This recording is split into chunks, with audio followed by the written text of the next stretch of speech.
Some paintings simply hang on a wall to be viewed for a few seconds at a time, but others completely shape generations. For decades, your work has revolutionized modern Christian art and played a pivotal role in the way that so many people visualize our Savior, Jesus Christ.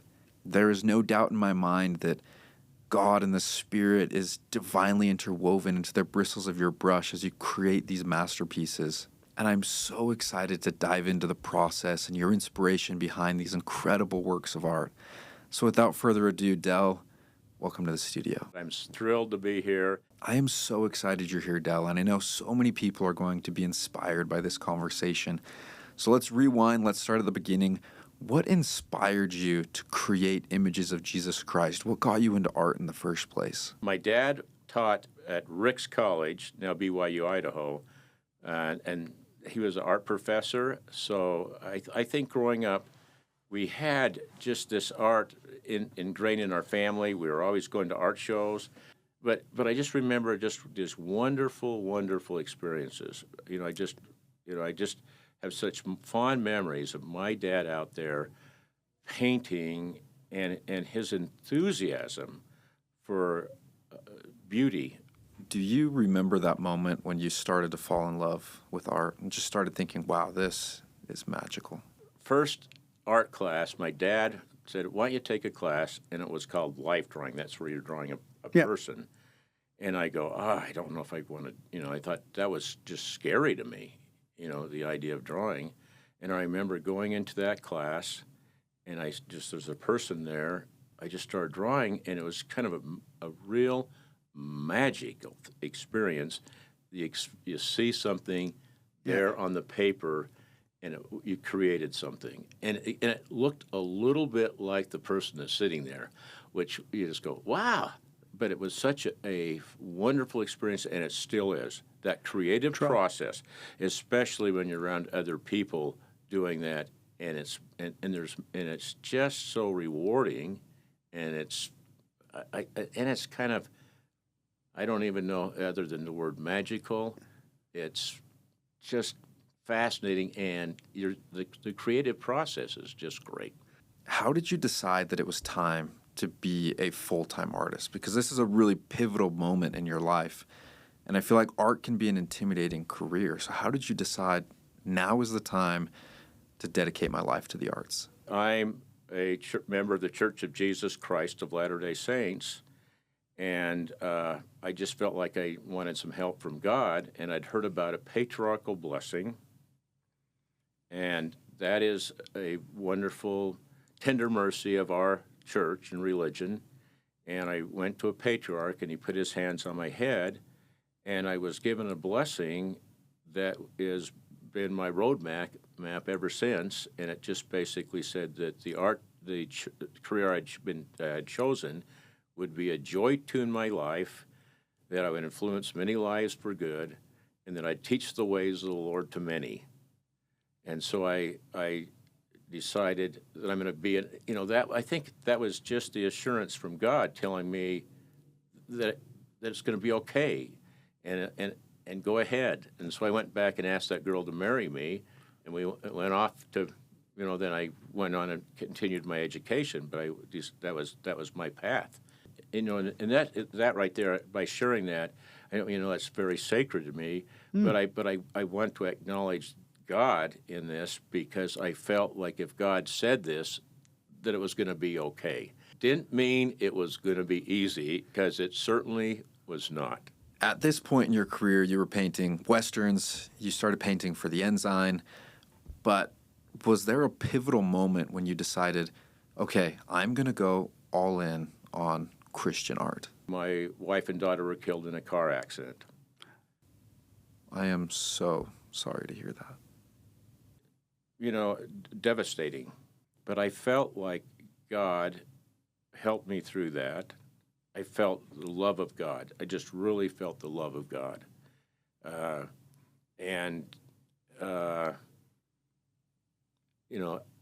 think it had a big influence on the way I viewed life, what was important. A short period after that, I was asked to do the painting I think we were going to talk about, the Red Robe Christ painting, and the church, and I think at that time, I think I was a very humble person. I felt really close to God, and I was asked to paint that painting.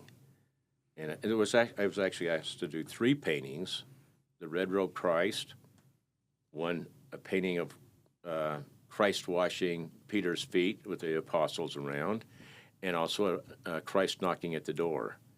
Let's dive into it. The Red Robe Christ. This is arguably one of the most popular pieces of modern Christian art. I was asked to do the painting, and I went and visited with it was called the Correlation Committee. It's some general authorities, and they talked to me about this painting. And this is the direction I was given. They said, we want to have a special painting. And what it was what they wanted. They wanted to have more of a masculine image, and they said that some of the image that that was out there at that time wasn't what they wanted. So the idea was a stronger, masculine image of the Savior. And so, like, whenever you do a painting like this for the church, this is what the procedure is. We want to see a sketch. Wow, this is quite a bit to take in, and how can I do it? And I hadn't painted Christ before, so I just go. And in the committee, we talked about some of the apostles or prophets had seen, said that, kind of described Christ a little bit. One said that he had blue eyes. Somebody in the past had said Christ has blue eyes. I think we even read maybe Josephus's description of the Savior. Anyway, so I went off and I thought, boy, I don't know how I'm going to do this, but I thought, you know what? All I have to do is find somebody that looks like the Savior, have them pose, easy. So I went back to Idaho, and I couldn't find anybody that looked like the Savior. In fact, very few people even wore beards then. So I do things like go through the phone book and look at a person's name, and because I knew quite a few people, and say, he looked like the Savior. Well, I don't think so. Anyway, so I finally, went to a church meeting. It was called Stake Conference, and looked at, and I saw somebody, and I just kind of sat in the back and just watched everybody. But I looked over and I saw somebody, and I thought, boy, that guy looks pretty good. He had kind of a high forehead, a little bit of a mustache. I ran up to ask him and said, hey, I'm doing a painting. Would you mind posing for a picture of the Savior? And he said, yeah, that sounds okay. And he said, yeah, and I'm a carpenter. Did the sketch, sent it to church. They sent it back. Said, it's not it. We don't like it. And they would always, have some critique. Why it wasn't good, and what I said. Well, the beard isn't cool, and different things, or But they were kind of looking for a sketch. I actually, just make a long story short, I think I had done about 5 sketches and sent, and they were not what they wanted. Finally, I went to this Eastern Idaho State Fair. It's in Blackfoot, Idaho. And my wife and I were just there to see if we could find a face. And we were walking along, and my wife said, look over there. And I looked over, and she said, look at his eyes. And I looked over and noticed this guy's eyes. And so I went over and asked him to pose, and I did a sketch and sent it to the church. And you might block this out, but I'm going to tell you what happened. One night I was asleep, and I had a dream. And I dreamt that somebody came and told me that in the morning the church was going to call me and tell me that sketch was not going to work. In the morning the phone rang, and I answered it. It was the art director, and they said, will you do us another sketch? That sketch won't work. And I said, sure. But about 3 days later, the sketch came back in the mail, and it was like a single written letter said, don't worry about doing their sketch, but develop this into a painting, but do these things. And they were kind of descriptive things, kind of like, this is what we want you to do. And it was things a little bit ambiguous, too, like it was more intensity, more love, older looking, more Jewish looking, wider shoulders. Anyway, so I started doing the painting. And I worked on it for 9 days, and I looked at it, and I told my wife, what do you think? And she looked at it, she goes, well, yeah. And I go, I failed. I just failed.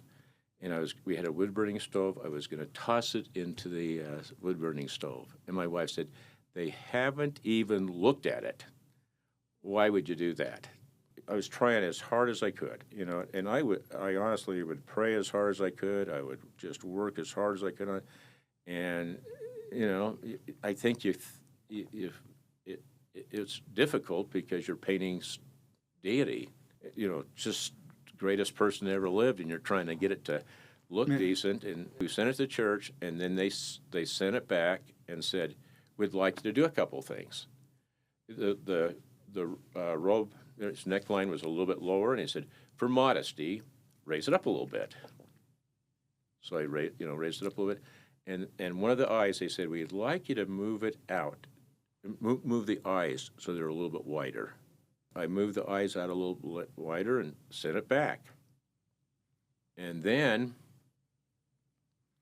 I didn't hear anything for a little while, and then all of a sudden the art director called me and said, hey, and he said, we're going to make prints for all the general authorities of the church and give them for Christmas presents this year of your painting. Would you mind signing them? And I said, you bet. And then they said, we have an extra print. We have some extra ones. Would you like one? And my wife was there, and I said, hey, honey, there's going to be some prints of the Savior. Would you like one? And she said this, what on earth would we do with a print of the Savior? That's the way people in our church felt.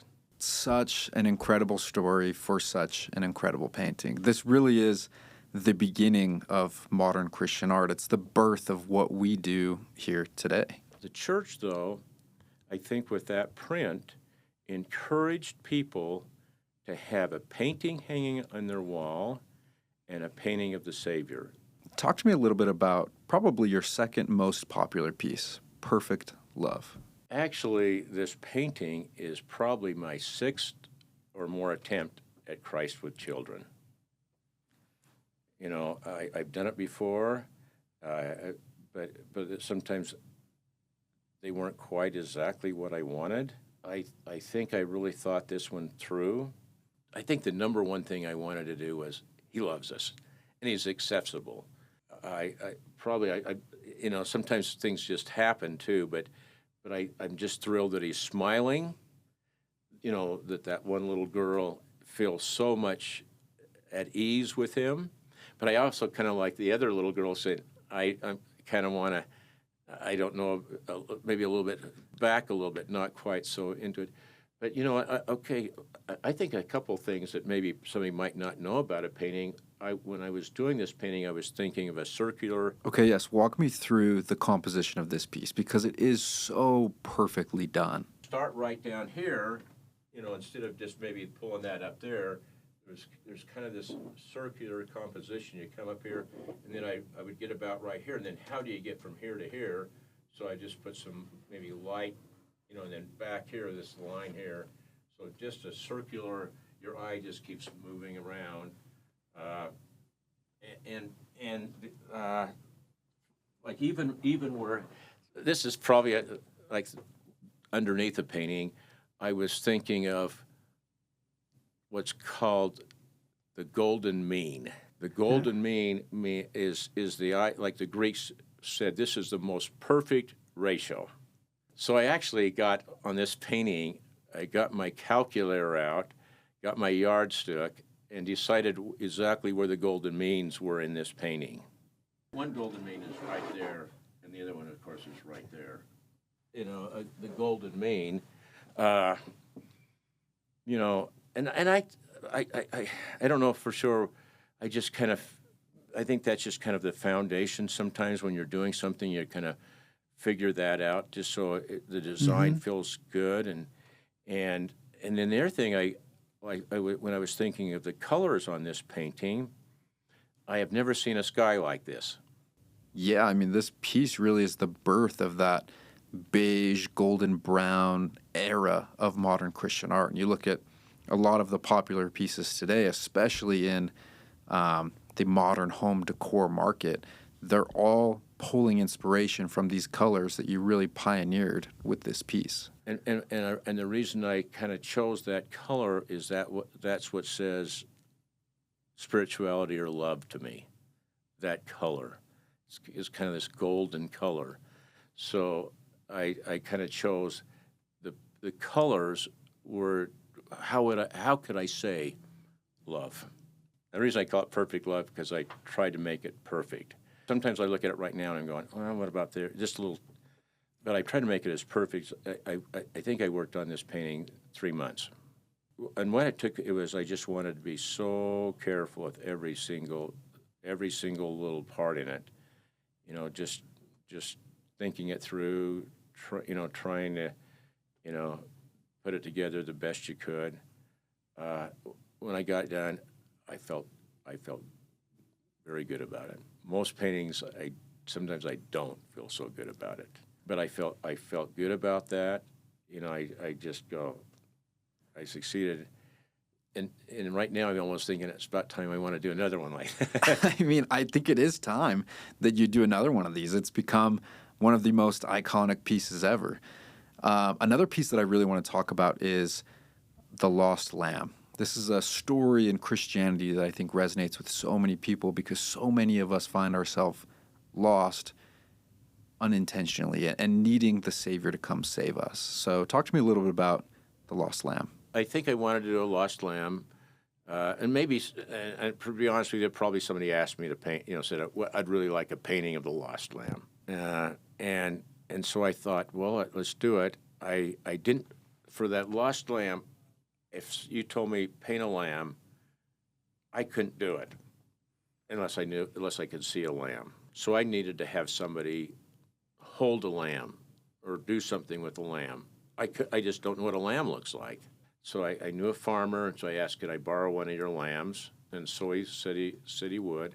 And a lot of times when I'm doing a painting, I kind of visualize this painting, and what I kind of visualized was Christ. The sun's going down, and Christ is holding the lamb over his shoulders, and he's kind of just walking, and the lamb feels so comfortable there or something. And Christ is kind of, that's what I visualized. We went over to the farmer's house, picked up the lamb. I put it in the back of my car, and I was watching for the sun. It was a spot that I thought, I want to be right here when the sun's going down. So I was just racing as fast as I could.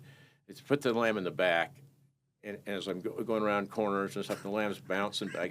I finally got to the spot where I thought it was, and I had Tyler put the lamb on his shoulders, but the lamb, I think, from getting bounced around or something, just wasn't feeling good, or just his head was really hanging down. So I'd go over and lift up his head and get back. I was going to take a picture, and then he'd drop his head, and I was going, oh no. And all of a sudden, this wonderful young man, I said, Tyler, I don't think it's going to work. The lamb just isn't a cool lamb.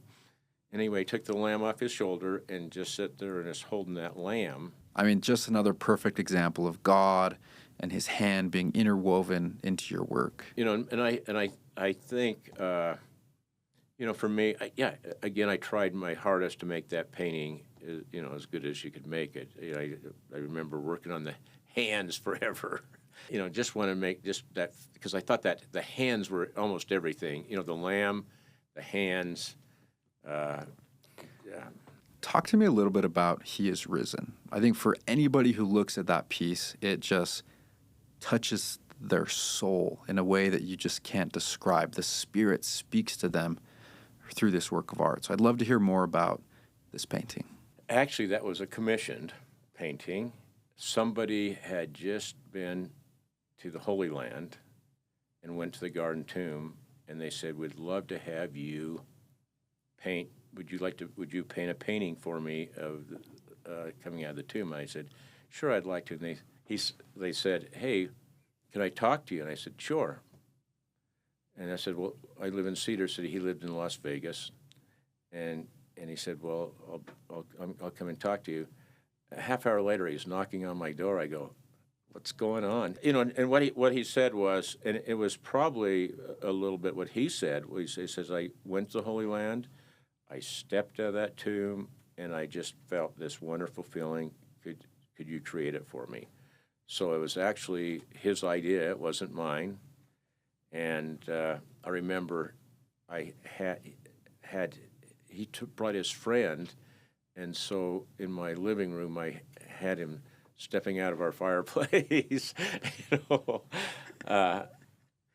and then turned that in. But he also said, "I would like to have the red robe face on the painting." I think we have time to talk about one more painting, and I'd love to talk about this piece. I think it's so underrated. Talk to me about the symbolism and the meaning behind Come and See. That painting, I think as any person, you have questions, you have doubts. I mean, yeah, it's part of our mortal experience here on earth. It's a trial of our faith. I think that's central to Christ's plan for us here on earth. With that painting, I kind of wanted to have, and I thought, I just felt like a young child would tell the story better. So I wanted to have almost like the skeptic, but she's a little girl, going, "Okay, is this real?" And then here she is, and Christ is, knelt down and said, "Hey, it is real. Come and look. See, here it is." That's basically the painting. It really is just such a beautiful reminder of God's love and his compassion towards our imperfections. I think so many of us are like Thomas, where it's like, I would love more, I need more.